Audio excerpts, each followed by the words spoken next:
आप देख सकते हैं कि पहाड़ी स्पीकिंग पुंछ राजौरी को वहां पे उन्हें स्पेशल रिजर्वेशन दी गई है पहाड़ी स्टेटस को लेकर। तो अगर देखा जाए तो पुंछ राजौरी के जो डिस्ट्रिक्ट्स हैं वो हिली जरूर हैं, मगर पहाड़ी स्टेट के पहाड़ी जब स्पीकिंग की बात आती है तो जम्मू कश्मीर में चिनाब वैली को देखा जाए, रामबन है, डोडा है, किश्तवाड़ है, आपका उधमपुर डिस्ट्रिक्ट आता है, और सांबा कठुआ वाला जो बनी वाला एरिया आता है, वहां पे लोगों की पहाड़ी स्पीकिंग है, वहां की उनकी बोलियां भी पहाड़ी हैं, और वो लोग आज भी वो माइग्रेशन करते हैं, अपने माल मवेशी लेकर पहाड़ों पर जाते हैं। मगर बड़े अफसोस से कहना पड़ता है कि जब पहाड़ी स्पीकिंग अगर रिजर्वेशन की बात आई तो वो सिर्फ पुंछ राजौरी के लिए। मैं पूछना चाहूंगा डॉक्टर जितेंद्र सिंह राणा से, मैं पूछना चाहूंगा डॉक्टर सुनील शर्मा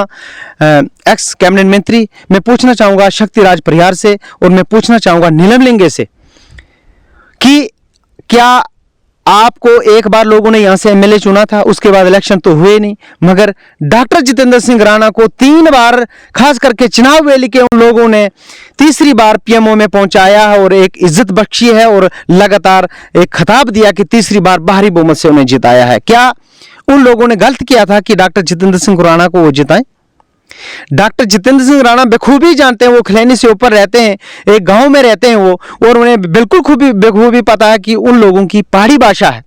और खास करके जो इस सराज की बेल्ट है, सराज की बेल्ट में अगर देखा जाए तो सराज की बेल्ट में तो टोटल लोग पहाड़ी भाषा बोलते हैं, उनकी पहाड़ी भाषा है, वो लोग माइग्रेशन करते हैं टाइमली, और उन लोगों को रिजर्वेशन में नहीं रखना ये आने वाले इलेक्शन में भारतीय जनता पार्टी के लिए एक गले की हड्डी बनेगी। मैं ये खास करके जो नौजवान जनरेशन है, जो पढ़े लिखे नौजवान हैं, मैं उनसे भी अपील करूंगा कि अपने हक के लिए पॉलिटिकल के लीडर जितने भी हमारे ये लीडर्स हैं, ये लोगों के बीच में आते हैं और बहला फुसला कर वोट ले लेते हैं। वोट हम इसलिए देंगे, वो लोग इसलिए वोट देते हैं कि आप उनका काम करें। फिर इसका मतलब हम ये माने कि जो पुंछ और राजौरी की जो लीडरशिप है वो स्ट्रांग है। अगर आपने ये भी मान लें, आपने पुंछ राजौरी को पहाड़ी स्पीकिंग का जो स्टेटस दिया, आपको बदले में क्या मिला? क्या आप वहां से एमपी जीते? आपका कोलिशन में जो कैंडिडेट था वो भी हारा, फायदा तो कुछ नहीं हुआ। आपने जो लोग आपके सपोर्टर हैं, जो आपके वोटर्स हैं,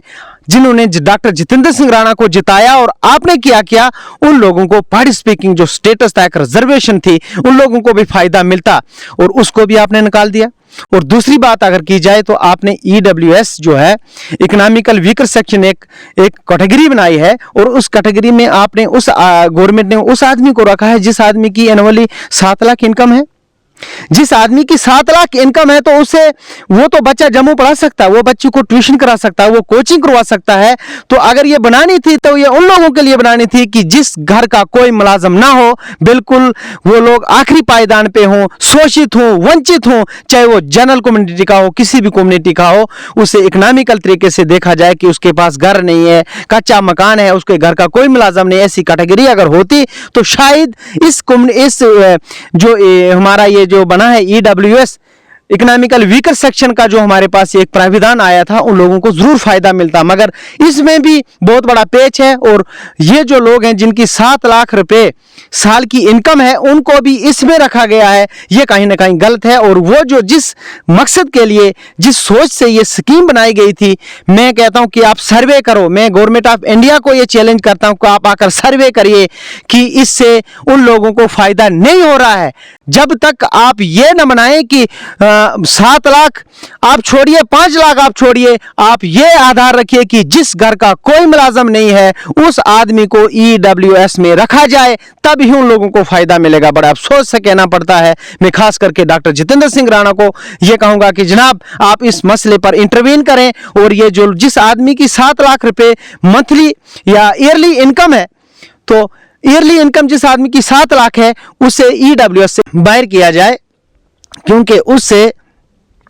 वो जो समाज जो पिछड़ा है, जो वंचित है, उसे बिल्कुल भी फायदा नहीं मिलेगा। एक बार मैं फिर कहूंगा कि डॉक्टर जितेंद्र सिंह राणा पीएमओ में मंत्री हैं, मेरी हाथ जोड़कर गुजारिश है उनसे कि आप पहाड़ी स्पीकिंग का जो आपने रिजर्वेशन खास करके पुंछ और राजौरी को दी है, ये चिनाब वैली को दी जाए। उधमपुर डिस्ट्रिक्ट के उस पाली हिली एरिया में, मिशेड्डी का आ गया, बसंतगढ़ में जो लोग जंगल में रहते हैं और उनकी भी पहाड़ी भाषा है, और खास करके जो सराज वाली बेल्ट है जिसे सराज के नाम से जाना जाता है, तो उस पे ध्यान दिया जाए, क्योंकि